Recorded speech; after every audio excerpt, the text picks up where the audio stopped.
What about if we will be having a T-beam? How do we analyze it using the working stress design, or also known as alternate design method?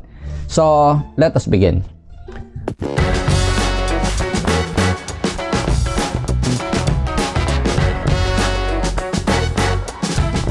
With the entry of COVID, all schools and review centers were forced to stop their physical operation.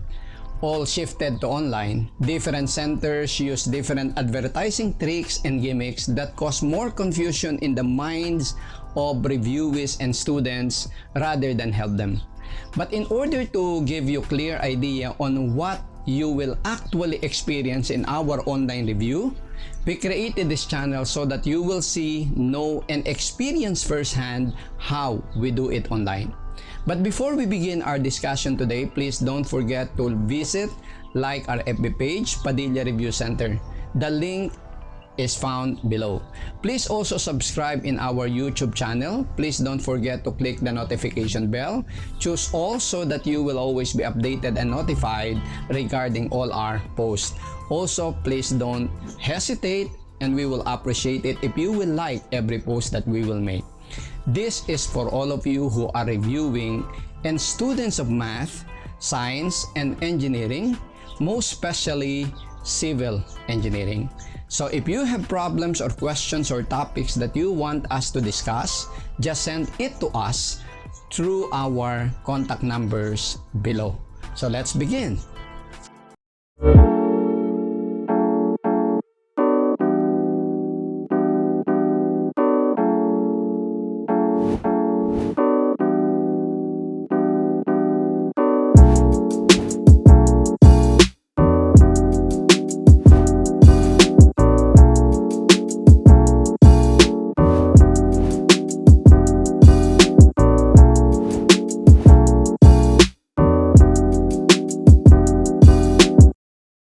What about if we will be having a T-beam? How do we analyze it using the working stress design, or also known as alternate design method? So let us begin. So we are asked here to find the moment capacity of this T-beam, assuming that this stem, each side is fully effective. Fs is 140, Fc prime is 28, N is 8. The beam is taken as singly reinforced. AS is 225 mm diameter bar. So our AS is going to be 2 times pi over 4, then 25 squared. So this is going to be 625 over 2 of pi, or this is going to be 312.5 of pi. This is your AS. So our NAS is going to be 8 times AS, which is 625 over 2 times pi, and this is going to be 2500 pi. Okay? So let me convert this into equivalent concrete. Let me convert this to equivalent concrete. So the equivalent concrete of this will be NAS, this one. Please watch the part 1, part 2, part 3 of this reinforced concrete design series so that you will understand the concept. Okay? So that you will not be wondering where it came from and why is it so. Please completely watch part 1, part 2, part 3 of this reinforced concrete beam design by WSD. Okay? So this is our NAS, which is 2500 pi. So the next thing to do is to locate the neutral axis. Now, our neutral axis could fall depending on the given within the slab or below the slab. So we do not know at this moment where it will be. Okay, so what we are going to do is make an assumption. For your initial assumption, I would recommend you to assume it within the slab here. So if it is within the slab, this is our neutral axis assumed. It means the part of concrete in compression is this one. So it is rectangular, not a T-beam section. So it is as if you just have a rectangular beam that is with a width of 400 and an effective depth of 400. You follow? So, same thing, this is our CT, C-top, which is known in books as K times D. And this would be your C-bottom, which is D 400 minus CT. Right? Okay. Now, let me solve CT. So, assuming, we are in turn assuming CT as less than the thickness of the slab, which is 100. Okay? You follow? So, in here, this slab is taken as 100. Okay? So, looking for CT, applying Varignon's theorem, the moment of area above about neutral axis equals moment of area below about the neutral axis. Remember, this is our NAS, which is the equivalent concrete of steel. Okay? Alright. So, applying Varignon's theorem, this is a theorem in finding the centroid. The moment of this area above, this is 400 by CT, correct? So, the area of concrete is 400 by CT. The area of transformed concrete from steel is NAS. So, the moment of this area, which is AC, multiplied by its moment arm, its centroid is here, but the global centroid, meaning the entire section, is here. So, if this is CT, this must be CT over 2 because it's a rectangle. So, times CT over 2 equals moment of area below, which is NAS, multiplied by its moment arm from the centroid of NAS, which is here, and the distance is CB. So, times CB. So, substituting, this is 400 CT multiplied by CT over 2. Take note that this is CT times CT, CT squared. Second degree, it means there are 2 roots. So that in case you use shift solve and you get a value that is obviously not acceptable, then you try to continue your shift solve until you get a satisfactory value. A satisfactory value is based on our assumption less than 100. Okay? So, and it cannot be negative. Alright? So, therefore, in here, NAS is 2500 pi. RCB is CT is 400 minus CT. So, input this in our calculator. CT being entered as alpha x, then shift solve, you'll be able to get, you'll get here, CT is equal to 107.23. Obviously, this doesn't satisfy our assumption that CT is less than 100 or the neutral axis within the slab. So, this is not less than 100. So, it doesn't satisfy the assumption. Now, what if it is the other value that will satisfy? If I will continue the shift solve, substituting any other positive value, you'll get the same. Just for curiosity, if you will continue the shift solve, try substituting minus 100. And you will get here the other value of CT, which is negative 146.5. So, the other value is negative.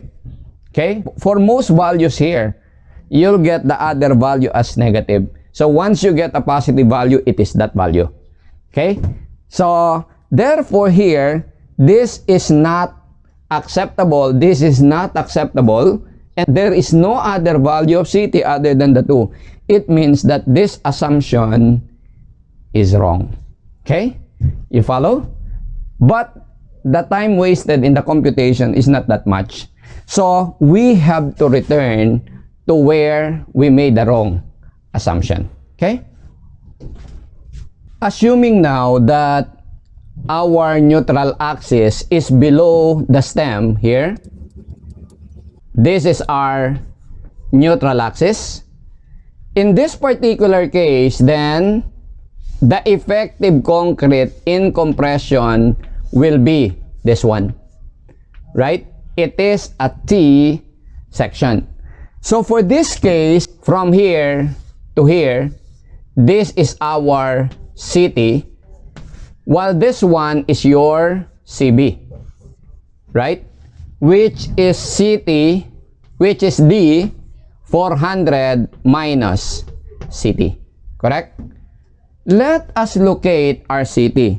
Remember that we are assuming this time that CT is greater than 100, okay?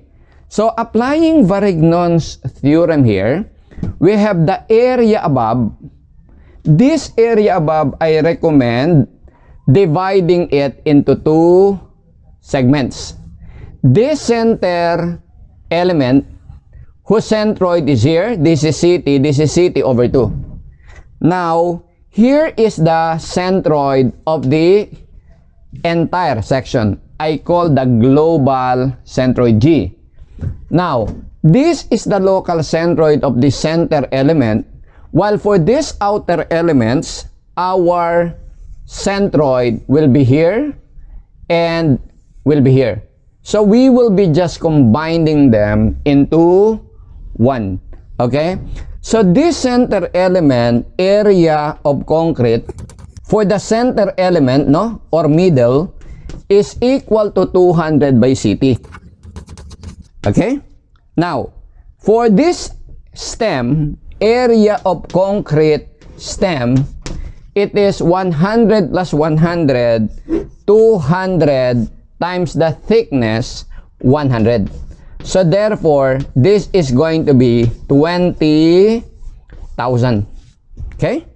And this is millimeter squared.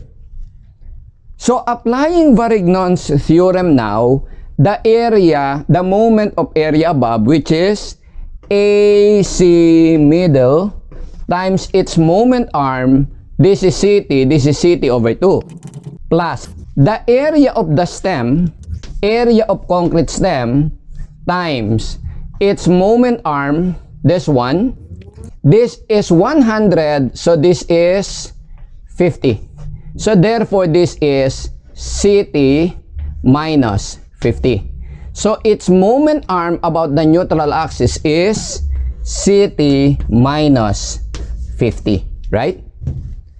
So therefore, this is equal to the moment of area below, NAS, times its moment arm about G is C bottom.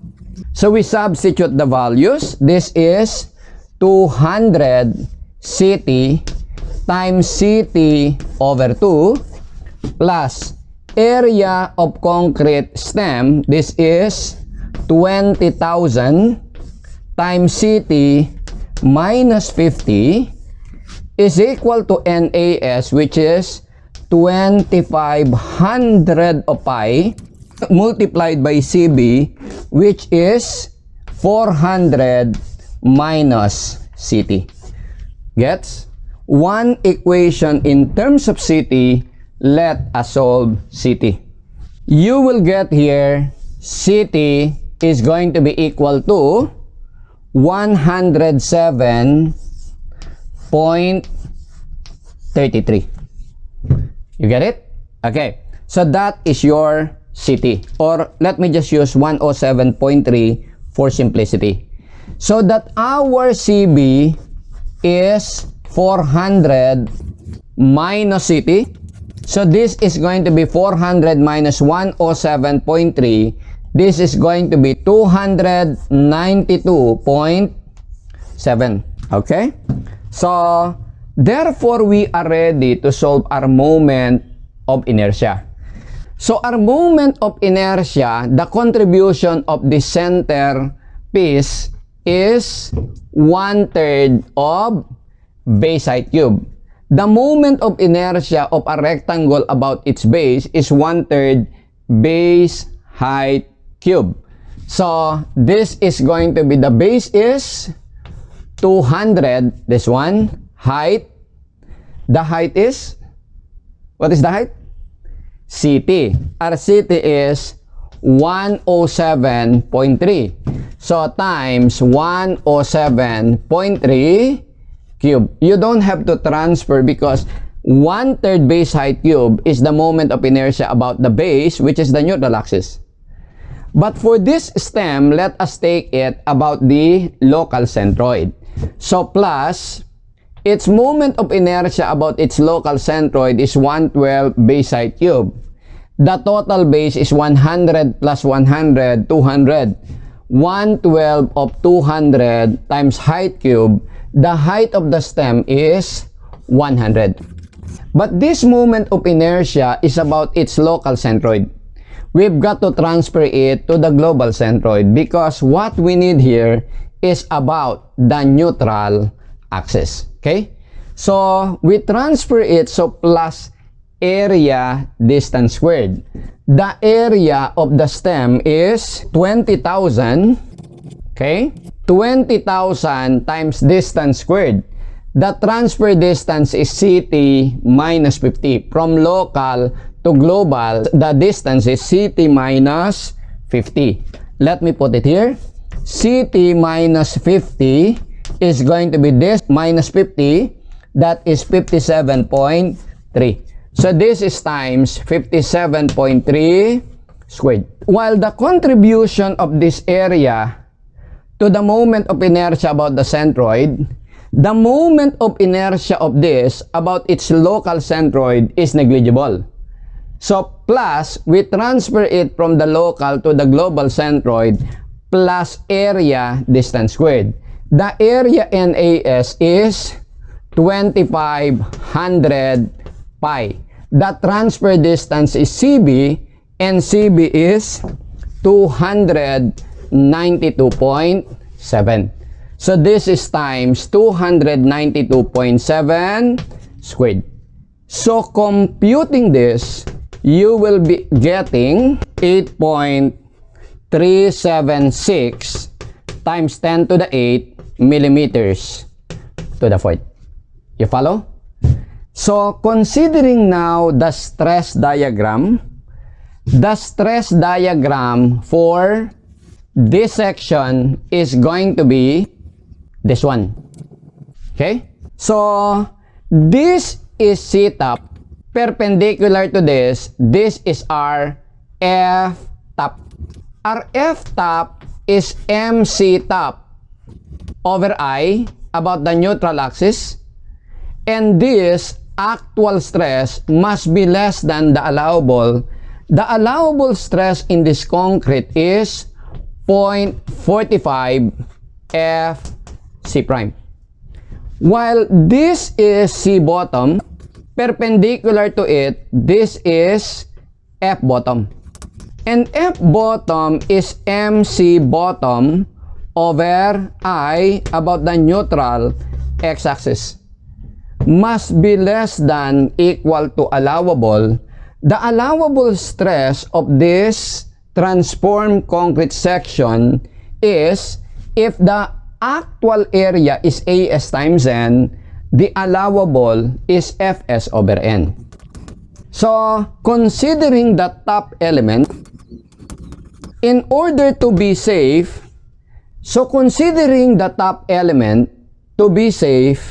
the maximum actual is MC top over I about the neutral x-axis must be less than equal to 0.45 FC prime, the allowable. So, you have here M. What is your C top? C top is 107.3 over our I, which is 8.376 exponent 8, must be less than 0.45 times FC prime, which is 28. So, in here, you'll get here, the moment capacity is 98, considering the top or the concrete part, 98.35 or times 10 to the 6 or 10 to the 6 Newton millimeter is kilonewton meter. While considering the bottom element, in order to be safe, the maximum actual stress is MC bottom over I. So that is MC bottom is 292.7 over I. Your I is 8.376. Exponent 8 must be less than equal to allowable at the bottom, Fs over N. Our Fs in this problem is 140 over N. Our N is 8. So our moment capacity considering steel is equal or less than to 50.08 kilonewton meter. The capacity considering steel or the bottom element in tension is 50, while at the top 98. So between the two, the smaller governs. So we say that steel controls the design. You get it? So the capacity of the section, M capacity of the entire P section is equal to 50.08 kilonewton meter. Do you follow? You get it? So I suggest for T-beam, you begin with the assumption that it is within the slab. That CT is less than the thickness of the slab. So that if it is wrong, then you are wasting only a little computation. But look, if our initial assumption is this, no problem if it is correct. But if the assumption is wrong, you are wasting this lengthy computation. You get it? So you will be losing more time if your assumption is wrong than when you assume it first to be within the slab. Okay? So I hope with our series in RCD, you are learning a lot from us or from me, and you are learning the principles, fundamentals of RCD without focusing much on new formulas. So I am inviting you to enroll in our RCD program. It is composed of RCD1 and RCD2. So the program is composed of at least 15 modules each. Each module is equivalent to 4 hours of physical teaching. So meaning if there are 30 modules for total for RCD1 and RCD2, that is equivalent to 30 times 4 hours, 120 teaching hours physically, or in classroom it is classroom hours. In classroom there are lots of wasted time, right? Copying, erasing, if there is an error in computation, repeating it. So it means it's more than that. So assuming you are hiring a tutor for 600 per hour, 600 times 120, that would be 72,000. But in our program, you will be paying only 1,000 for RCD1, 1,000 for RCD2. So that is only 2,000 instead of 72,000, a savings of 70,000. Wow, right? Okay? And the point is, with modesty set aside, your instructor will be Engineer Perfecto Padilla. That's yours truly. With modesty set aside, I've been in this profession of teaching the review, teaching this subject for 32 years. Okay? So, you combine all those years of experience, that is what you are getting by attending, enrolling, subscribing to our RCD program. And there is more to it because this is our introductory program. You will be getting 50% discount if you enroll in both of the programs, meaning instead of paying 2,000 for the two programs, RCD1 and RCD2, you will be paying only 1,000. And you can take advantage of it while the discount, the promo is on board, meaning effective. So what are you waiting now? Enroll now. So in order to enroll, click the button below, Padilla Review Center Enroll, then click it and you will be guided by our website.